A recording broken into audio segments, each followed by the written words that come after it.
E este texto ele nos traz um grande ensinamento. Eu posso dizer que esse texto aqui, esta história que aconteceu com Jesus e com este centurião,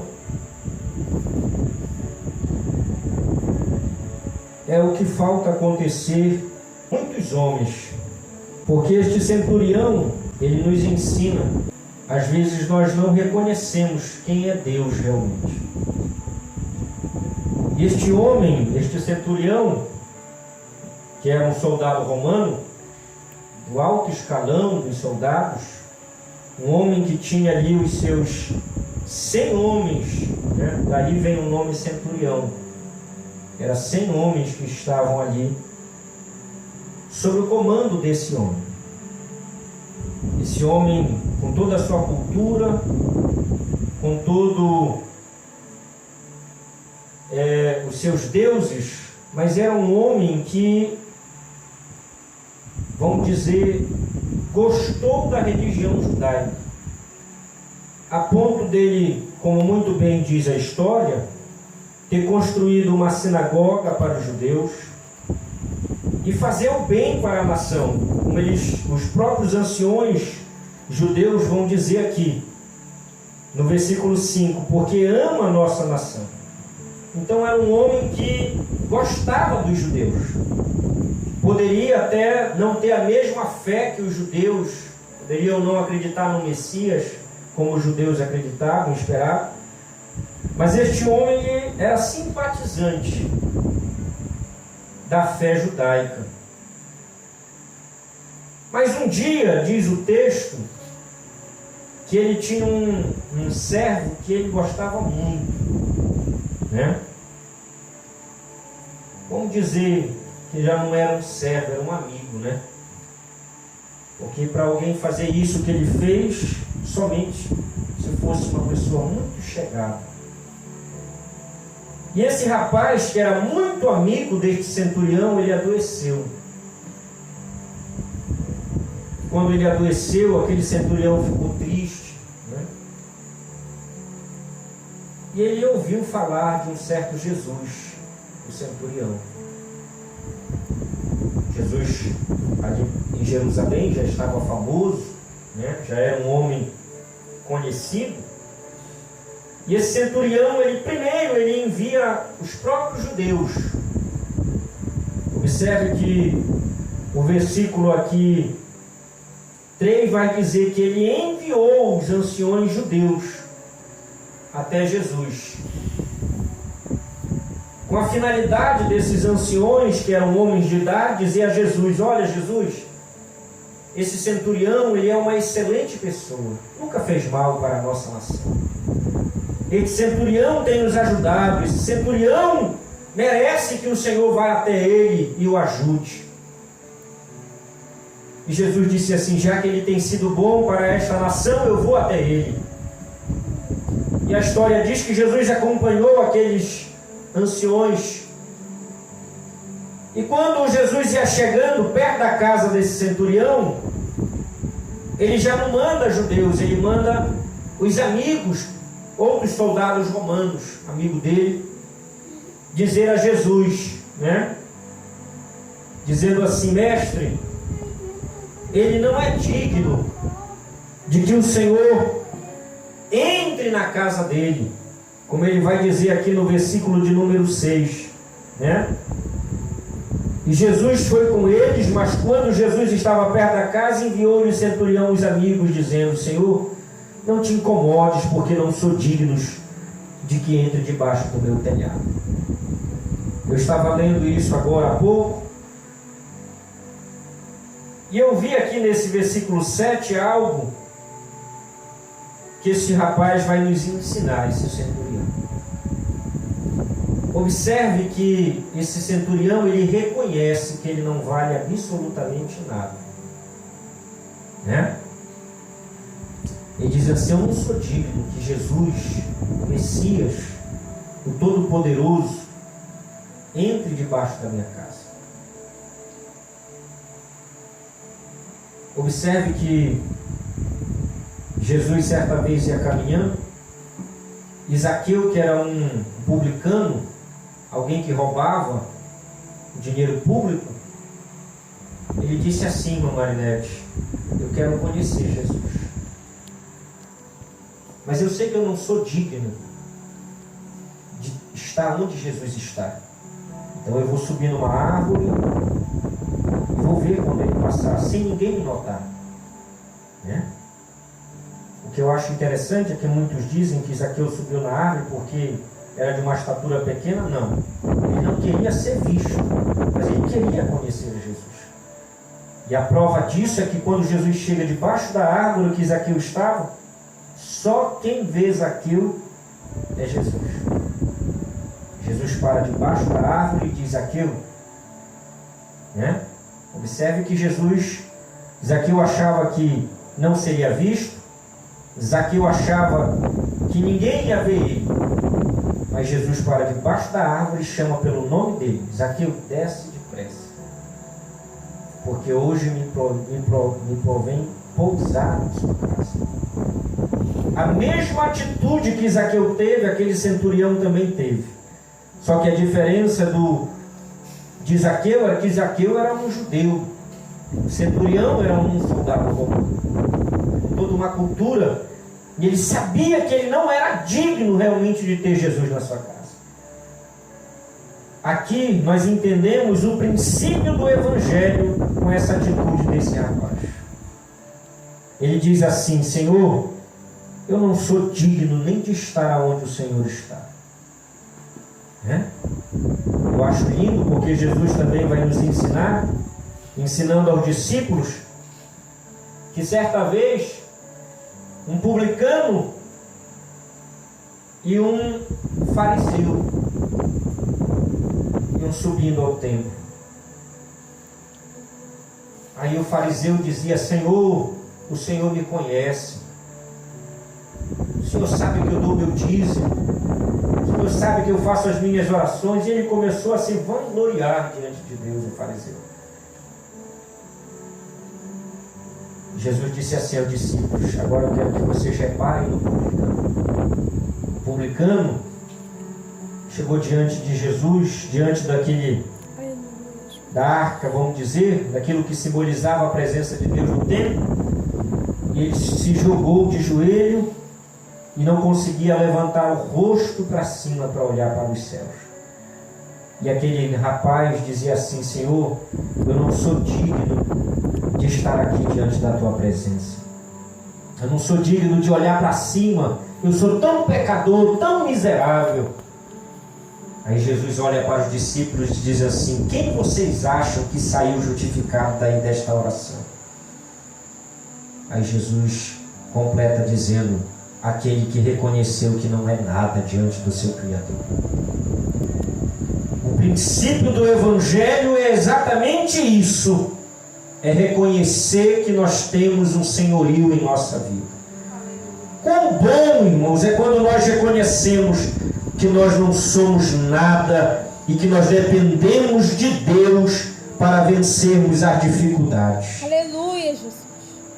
Observe que Tiago e Pedro concluíram dizendo assim: que quão bom é quando o homem se humilha debaixo da potente mão de Deus. Esse centurião disse assim: Senhor, eu não sou digno. A primeira coisa que ele fez foi reconhecer os seus pecados. E quão bom quando a gente reconhece os nossos erros, né? Às vezes a gente chega diante de Deus na igreja e a gente não tem a capacidade de dizer assim: eu sou um pobre miserável, eu só estou aqui porque realmente o Senhor tem me sustentado, né? Porque de nós mesmos nós não temos essa capacidade de estar aqui. De nós mesmos, a nossa vontade era querer estar no mundo. Quão bom quando a gente chega na igreja e diz: Senhor, eu não sou nada, eu não mereço nada, mas o Senhor, pela tua infinita misericórdia, tem me amado. A segunda coisa que esse centurião vai nos ensinar é que ele reconheceu que Jesus era um rei. né?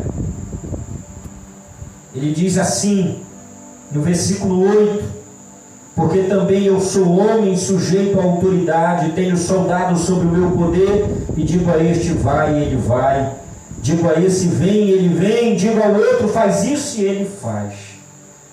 A segunda coisa que esse centurião reconhece é que Jesus era um rei, não deste mundo, né? Eu acho interessante que quando Jesus está sendo julgado, Herodes diz assim: você não vai se defender? Você não vai se defender? Jesus olha para ele e diz assim: não preciso. O meu reino não é dessa terra, né? O meu reino, ele é celestial. E ele diz: se eu quisesse, eu rogava ao Pai, e ele enviaria agora um batalhão de anjos para guerrear ao meu favor. Mas a minha meta não é essa. Poucos reconheceram o reinado de Cristo e ele como rei. Eu acho lindo outro texto que Jesus diz assim para os seus discípulos: quem vocês dizem, quem o povo diz que eu sou? Aí os discípulos dizem assim: mestre, alguns dizem que tu és João Batista reencarnado. Outros dizem que o espírito de Elias voltou em ti. Outros dizem que você é um dos profetas do Antigo Testamento. Aí Jesus olha para os discípulos e diz assim: vocês me reconhecem pelo quê? Aí há um silêncio. Nem os discípulos que estavam com Cristo, 11 não conseguiu reconhecer o que esse centurião reconheceu. Somente Pedro diz assim: Senhor, tu és o Filho de Deus. O que Pedro estava dizendo? O Senhor é o Rei dos Reis e Senhor dos Senhores. Aleluia, Jesus, glória a Deus. Esse centurião disse assim: eu reconheço que o teu reino não é daqui, porque eu também tenho homens sobre a minha autoridade. Se o Senhor quiser, o Senhor faz o que o Senhor assim desejar.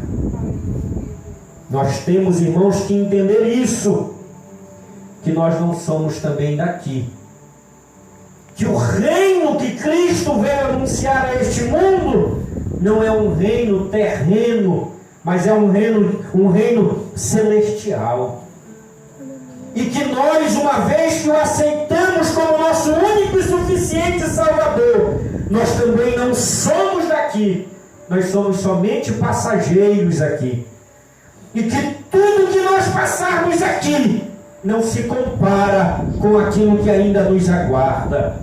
A palavra de Deus vai nos dizer, Paulo dizendo, que aquilo que os olhos não viram, que aquilo que o ouvido não ouviu, que aquilo que ainda não subiu ao coração do homem, é o que Deus tem reparado, é o que Deus tem preparado e reservado para nós. Mas poucos reconhecem que Jesus é rei, né? E dão a ele o que ele é digno, o que é que ele merece. Um rei, ele é ovacionado pelo seu reinado. O que nós devemos fazer? Também dar a Deus aquilo que é dele. Terceira e última coisa que esse centurião vai nos ensinar com essa atitude. Ele diz: Senhor, basta uma palavra tua. Basta uma palavra tua e o meu servo ficará curado. Ele reconhece que Deus, que Jesus ali é onipotente, que nele está todo o poder. Aleluia, Jesus. Eu quero liberar uma palavra para nós que estamos aqui. Aleluia. Quando nós entendemos que Deus, na pessoa do seu Filho, na pessoa do Espírito Santo, ele é onipotente, nós não tememos a nada, porque o poder está com ele. Então, se ele é onipotente, uma vez que nós estamos com ele, não tem como nós perdermos uma batalha. Verdade, Jesus, aleluia. Ele diz: Senhor, o poder está em ti. Eu reconheço que o Senhor tem autoridade. E eu reconheço que a tua autoridade não é deste mundo. Ah, irmão, se nós entendermos isso, que o Deus que nós servimos, que nele está a plenitude do poder de Deus, nós entenderíamos que basta nós jogarmos a Ele, que basta nós orarmos a Ele, que basta nós nos humilharmos a Ele, e uma palavra dele liberada é o suficiente para nós. Aleluia, Jesus. Quão bom Glória é a Deus. quando nós reconhecemos o poderio de Deus. Verdade. Observe que Jesus estava agora ali no barco e os discípulos estavam com medo, né? E eles vão lá com Jesus e acordam Jesus. Diz: mestre, não te incomode que nós pereçamos? Aí Jesus olha para eles e diz assim: ô homens de pequena fé. Ai, irmãos. Jesus se levanta assim na polpa do barco e diz assim: vento te acalma, mar te aquieta. E a palavra de Deus nos diz que na mesma hora o vento cessou, o mar acalmou. Aleluia, Jesus. Simplesmente por uma palavra. Às vezes esse centurião aqui, ele continua com mais fé do que muitos de nós nos dias atuais. Porque Jesus disse naquela época, olha o que Jesus disse: digo-vos que nem ainda em Israel tenho achado tanta fé. Jesus já tinha andado diversos lugares, mas para reconhecer que ele realmente detinha o poder, que ele era Rei dos Reis e Senhor dos Senhores, reconhecer que diante dele a gente tem que se curvar, ele só tinha encontrado um, que era esse centurião. Fica para nós este exemplo de como nós devemos nos comportar diante de Deus. Reconhecer que nós não somos nada, reconhecer o senhorio de Deus e reconhecer que nele está todo o poder.